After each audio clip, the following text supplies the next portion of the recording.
Fel ydych chi'n gwybod, mae unrhyw briodas yn llawn traddodiad. Ydych chi erioed wedi meddwl o lle mae'r traddodiad yn tarddu? Felly pam cacen? A pam cacen ffrwythau? Wel, mae'r traddodiad yma yn mynd yn ôl canrifoedd. Mae'n debyg be oedd yn arfer y digwydd ydy bod y priodfab yn cymryd y gacen, sef cacen y briodferch gyda llaw, hands off pawb arall, cymryd y gacen ffrwythau, dalo uwchben y briodferch i thorri hi mwyn i'w ffrwythloni hi. A hefyd, erbyn heddiw, dyn ni'n gweld bod yna lot fawr o heinen, lot o tiers yn dydyn ni o gacennau. A mae'n debyg bod hynna lot i wneud efo statws.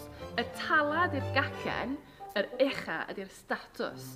A hefyd, y mwyaf ffansi ydy'r gacen, y mwyaf bres sydd ganddo chi hefyd.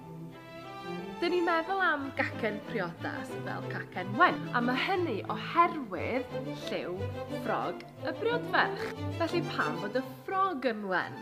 Wel, mae hyn mae'n debyg oherwydd Queen Victoria. Nath hi, Vicky, benderfynu gwisgo ffrog wen efo leis drosti i gyd ar gyfer y priodas hi. Felly dyna pam. Trendsetter. Ydych chi erioed wedi meddwl, tybed pam bod ni'n rhoi anrhegion bach i bob un o'r gwestai sydd yn dod? Yn amlwg, dyn ni gyd eisiau diolch iddyn nhw. Ond mae'r traddodiad yma'n benodol yn dod o'r Eidal. Be maen nhw'n wneud, neu be oedden nhw'n wneud, slawer dydd, ydy rhoi 5 sugared almond i'w gwesteion nhw. Mae'r 5 sugared almond yma yn sefyll am cariad, hapusrwydd, hiroes, iechyd ac arian. Yn draddodiadol, tad y briodferch sydd yn rhoi y briodferch i ffwrdd. Ond y dyddiau yma, does dim ots pwy sy'n gwneud o gwbl, dim ond traddodiad ydi o. Ellid mam, nain, ffrind gorau, eich plentyn chi, neu hyd yn oed, cerddwch mewn ben eich hun.